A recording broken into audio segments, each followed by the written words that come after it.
We're going to discuss Trident and austerity this afternoon, where you are, and this evening, where we are. The first question is, if the UK existed without Trident, would it be able to defend its permanent position on the UN Security Council?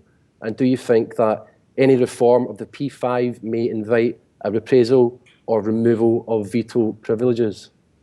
If the UK didn't have Trident, would it be able to defend its permanent position on the UN Security Council? Oh, sure. It's irrelevant. I mean, it can maintain its position is solid, stable. Nothing's taking it away. If any country that gave up nuclear weapons would be even in a stronger position. Because after all states with nuclear weapons are obligated by law under the ruling of the International Court of Justice to observe Article 6 of the Non-Proliferation Treaty and to make good faith efforts to eliminate their nuclear weapons. What do you think the consequences and impact would be in the UK and the broader global community if the UK was to divest itself of Trident? I think it would be a safer world, and it might be an incentive to the other nuclear powers, including the United States and Russia, each of which has about 4,500, 5,000 nuclear weapons, whereas maybe 100 could destroy the world, might be an incentive to them to not only to end their programs of modernizing and expanding their nuclear weapon system, as both are doing, but also to divest themselves of them. Remember, and it's also important to remember that there are 3 countries that have not even signed, nuclear powers that have not signed the Non-Proliferation Treaty: India, Pakistan, and Israel. And that's very serious. First of all, it's very dangerous. Pakistan is probably the most dangerous country in the world. There's a not small possibility that Pakistani nuclear weapons could leak to jihadi elements. Pakistani nuclear scientists are quite concerned about that. Israel's, yesterday at the Security Council, the Prime Minister of Iran pointed out quite accurately that Israel's nuclear weapons are the single impediment to bringing about a nuclear-free weapon zone in the Middle East region, which would be extremely important. That's been on the agenda since 1995, and in fact, perpetuation of the Non-Proliferation Treaty is conditional on progress made towards establishing a nuclear weapons-free zone in the region. So the inability to do this might even prejudice the Non-Proliferation Treaty itself. The United States has been blocking it regularly at the regular 5-year review meetings of the NPT. Obama blocked it. In 2005, the Bush administration refused even to attend. In 2010, Obama blocked it. A couple of months ago, 2015, Obama blocked it again. And as understood internationally, I mean, it's obvious and said, this is at the behest of a country which refuses to even sign the Non-Proliferation Treaty, namely Israel. So these are very serious issues. What are your thoughts on Jeremy Corbyn and his anti-austerity movement? I think he's absolutely right. Austerity is, even the International Monetary Fund economists recognize that austerity in a period of recession is an economically absurd proposal. Many mainstream American economists are kind of shocked at the reactionary and ignorant character of the economic programs that Europe is following of imposing austerity. It's had very harmful effects, as predicted, in England as well. And I think Corbyn is quite right, and in fact pretty much in the mainstream in this respect, in opposing these policies. The same with his opposition to Trident. Didn't get through the Labour Party, but I think his position on eliminating Trident makes perfect sense. He's suggesting that Britain should become a law-abiding country. It should live up to its obligations under the Non-Proliferation Treaty, Article 6 again. And in fact, I think it would improve British security and also the security of the world. Other powers should follow suit. Interestingly, at the Labour Party conference, where Jeremy Corbyn was speaking today at the Labour Party conference, and Trident seems pretty much off the agenda for the Labour Party after 3 months of Jeremy Corbyn campaigning on this Trident, the removal of Trident kind of rhetoric. Well, I heard that report. I think it's unfortunate. And I hope he continues with his campaign and will be able to gain greater support for it, not only in England, but generally. Reduction of nuclear weapons is a prime concern for people who care about the future of the human species. You look at the record of the past 70 years, it's a miracle that we've survived, literally.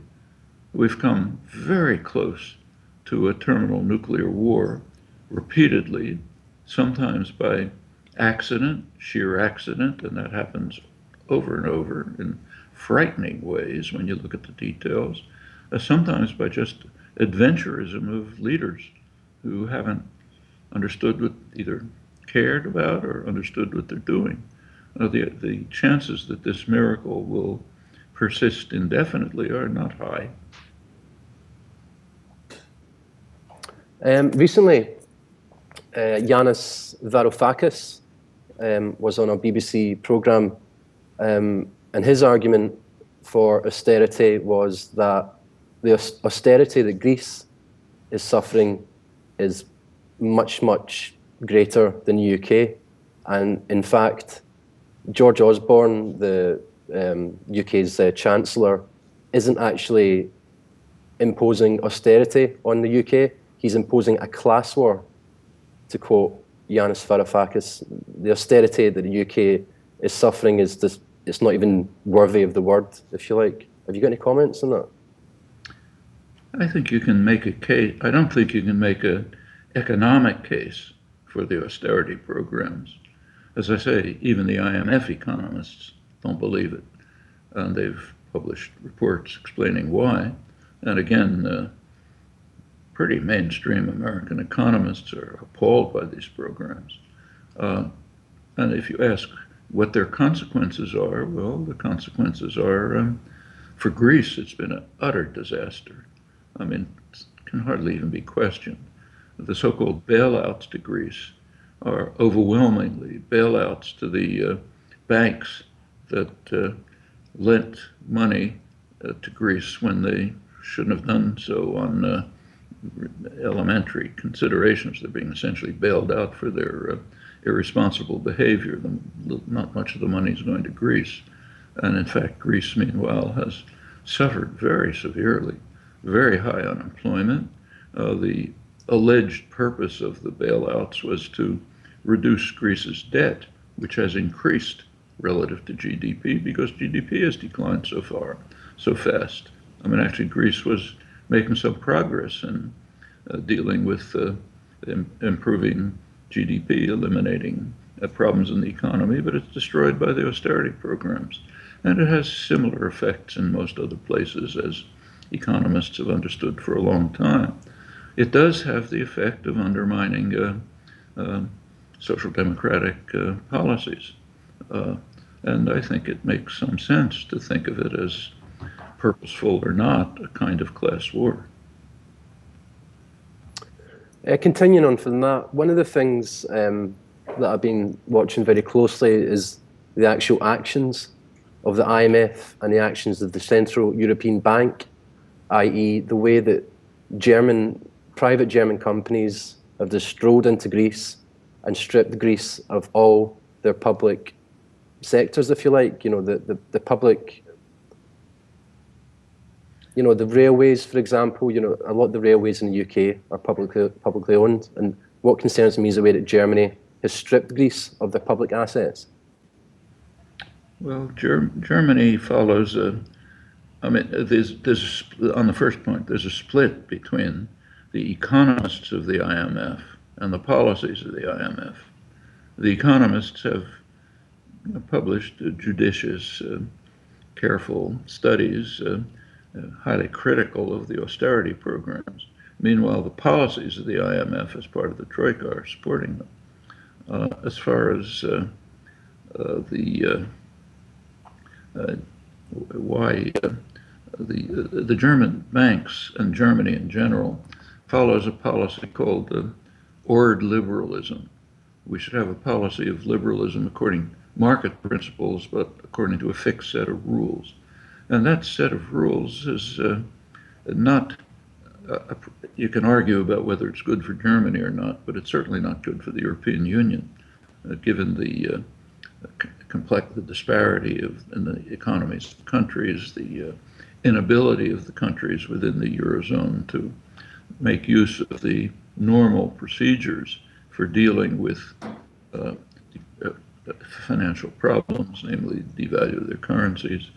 All of the normal measures are blocked, and following these rigid principles, along with the extreme demands for low inflation, in fact, very low inflation, even well below the official target, those make no sense economically, or socially. They can only be regarded as a device for undermining growth and undermining social welfare programs.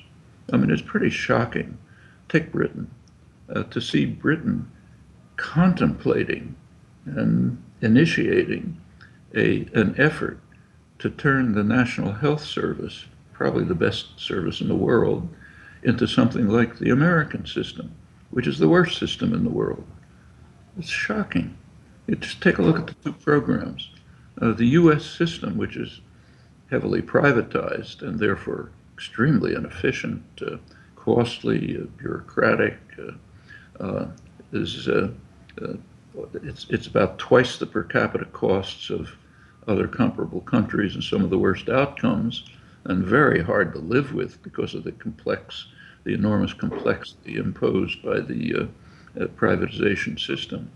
So to try to take the best, probably the best system in the world, NHS, and to turn it into the worst system of the world,